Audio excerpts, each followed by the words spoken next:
Hello everyone, welcome back to Simra classes 5 minute series. तो हम अपने 5 मिनट सीरीज़ में लीडरशिप स्टाइल्स को डिस्कस कर रहे थे। हम लास्ट वीडियो में ऑलरेडी ट्रेडिशनल जितने भी टाइप की लीडरशिप स्टाइल्स होते थे उनको कवर कर चुके हैं और आज हम दो मॉडर्न लीडरशिप स्टाइल्स को कवर करेंगे। उनका नाम है ट्रांजैक्शनल एंड ट्रांसफॉर्मेशनल। तो चलिए जल्दी से इनको देखते हैं।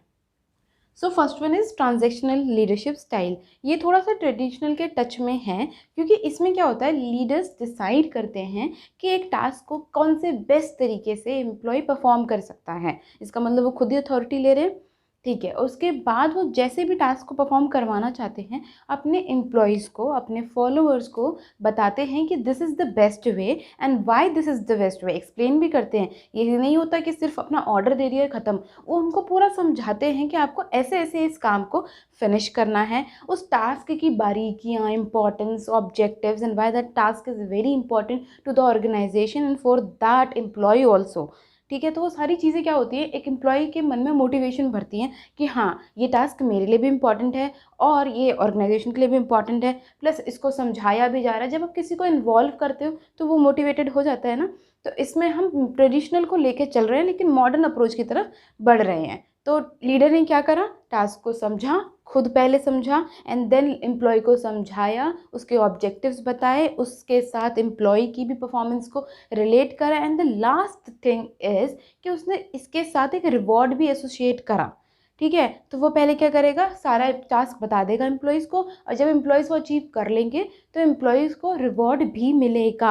अब वो जो रिवॉर्ड होता है ना, उसको डिसाइड करना होता है कि वो रिवॉर्ड तो एक्सट्रिंसिक है बट वो इंट्रिंसिकली कैसे मोटिवेट करेगा एम्प्लॉयज़ को। तो ये भी एक टास्क होता है लीडर के लिए कि उसको एक ऐसा रिवॉर्ड सिलेक्ट करना होता है जो एक्सट्रिंसिकली मिले बट मोटिवेट एम्प्लॉय को इंट्रिंसिकली करे।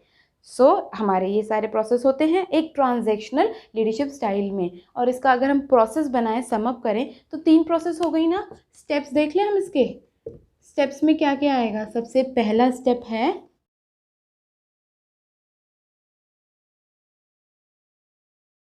सबसे पहले वो क्या करेगा, गोल्स को सेट करेगा एम्प्लॉयज़ के लिए, गोल्स को समझाएगा भी एम्प्लॉयज़ को और उसके बाद उन्हें मोटिवेट भी करेगा। अब सेकेंडली हमें पता है कि उसका होना क्या चाहिए स्टेप, वो उस स्टेप को मेजर करेगा एक स्टैंडर्ड के अकॉर्डिंग जो उसने सेट करा होगा, सेटिंग द स्टैंडर्ड।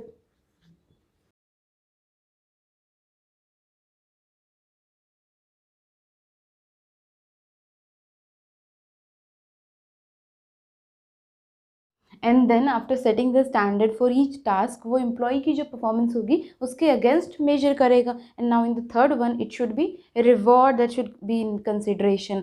नाउ अब क्या करूँगी मैं कि उसको उसके टास्क के अकॉर्डिंग जितनी इफेक्टिवली और एफिशिएंटली उसने टास्क अचीव करा होगा उसको हम रिवॉर्ड असाइन कर देंगे।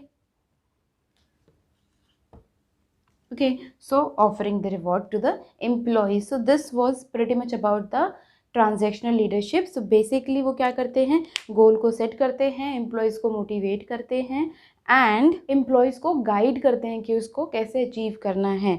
So it's a exchange relationship between leader and follower. So leader क्या बताता है, डायरेक्शन बताता है और फॉलोअर उसको वो टास्क अचीव करके देता है। एंड सेकेंडली इसमें लीडर यूनिटी कैसे स्टैब्लिश करता है, वो यूनिटी स्टैब्लिश करता है थ्रू द रिवॉर्ड सिस्टम। जितना बेटर अचीवमेंट होगा परफॉर्मेंस का उतना बेटर रिवॉर्ड होगा एम्प्लॉयज़ के लिए। सो इससे एक यूनिटी भी स्टैब्लिश हो जाती है कि जो ज़्यादा अच्छा काम करेगा उसको ज़्यादा अच्छा रिवॉर्ड मिलेगा। So now moving on toward the transformational leadership जो कि बहुत इंपॉर्टेंट है। ये ट्रांसफॉर्मेशनल लीडर्स होते हैं ना, इनको एक करिश्मेटिक लीडर्स भी कहा जाता है। क्यों? क्योंकि पीपल सी या फॉलोअर्स सी सम करिश्मा इन देम, नॉट द बाबा वाला करिश्मा, वो वाला नहीं, बट इसमें जैसे कि हम लोग किसी के इंटेलेक्चुअल से बहुत इंप्रेस हो जाते हैं, किसी की पर्सनालिटी से, वे ऑफ टॉकिंग से, द वे दे मोटिवेट, उससे हम इंप्रेस हो जाते हैं। तो उसके अंदर एक एक्स फैक्टर होता है ना, that X factor here is called करिश्मा, ठीक है। तो that Karishma is present in that leader जो मोटिवेट करता है लोगों को उसकी बात मानने के लिए, उसके ऑर्डर्स को अच्छी तरीके से फॉलो करने के लिए। प्लस लीडर्स भी लोगों का बहुत अच्छे से, यानी कि फॉलोअर्स का बहुत अच्छे से ध्यान रखते हैं कि उनको क्या काम करवाना चाहिए जिससे कि उनका भी डेवलपमेंट हो और ऑर्गेनाइजेशन का भी, या फिर जिस चीज़ के लिए भी एज अ होल वो लोग काम कर रहे हैं उसका भी डेवलपमेंट हो।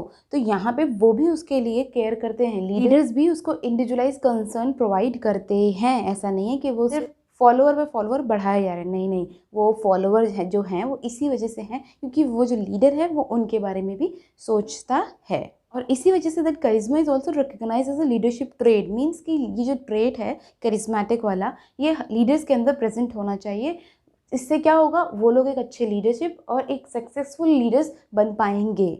अब इस लीडरशिप ट्रेड को यानी कि ट्रांसफॉर्मेशनल लीडरशिप को किसने इंट्रोड्यूस करा था? इसको इंट्रोड्यूस करा था जेम्स एम बर्न ने। इंट्रोड्यूस जेम्स एम बर्न ने करा था, बट इसको जो एक्सपैंड करा था वो बर्नार्ड एम बास ने किया था। तो इंट्रोड्यूस करा था जेम्स ने एंड एक्सपैंड किया था किसने? बर्नार्ड एम बास ने।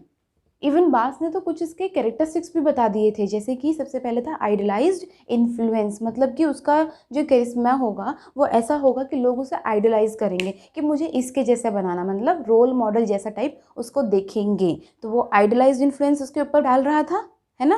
And second one is intellectual stimulation. इसका मतलब जो यहाँ के लीडर्स होते हैं वो लर्निंग को बहुत ज़्यादा इंपॉर्टेंस प्रोवाइड करते हैं, रिस्क टेकिंग होते हैं, ताकि उनको डिफरेंट डिफरेंट लर्निंग प्रोवाइड हो, डिफरेंट डिफरेंट रिस्क को एसोसिएट कर कर। एंड सेकेंडली वो जो लर्निंग को एक वैल्यू देते हैं, तो जितनी भी अनएक्सपेक्टेड अपॉर्चुनिटीज़ आती हैं they relate it with the learning of the employ और the self also. And the third one is individualise consideration. इसका मतलब वो सिर्फ अपने से मतलब नहीं रखता लीडर, वो अपने फॉलोअर की ग्रोथ से भी मतलब रखता है। तो ये पढ़ा हमने अपना ट्रांसफॉर्मेशनल लीडर्स के बारे में, जो कि अब बहुत ही प्रिवलेंट है, क्योंकि हम अब देखते हैं कि हमें एक लीडर चाहिए जो सिर्फ अपना नहीं, ऑर्गेनाइजेशन का नहीं, एम्प्लॉयज़ का भी ध्यान रखे, प्लस एम्प्लॉयज़ पे एक ऐसा इंप्रेशन छोड़ सके कि एम्प्लॉयज़ उसे खुद ही मोटिवेट हो जाए, उसकी बातों को माने। तो ये एक ट्रेट है जो एक लीडर के अंदर प्रेजेंट होनी चाहिए कि जब वो बोले तो लोग उसे सुने। और यही एक्चुअली इसके अंदर है कि जब वो बोलेगा तो लोग उसको एक फॉलोअर की तरह सुनेंगे।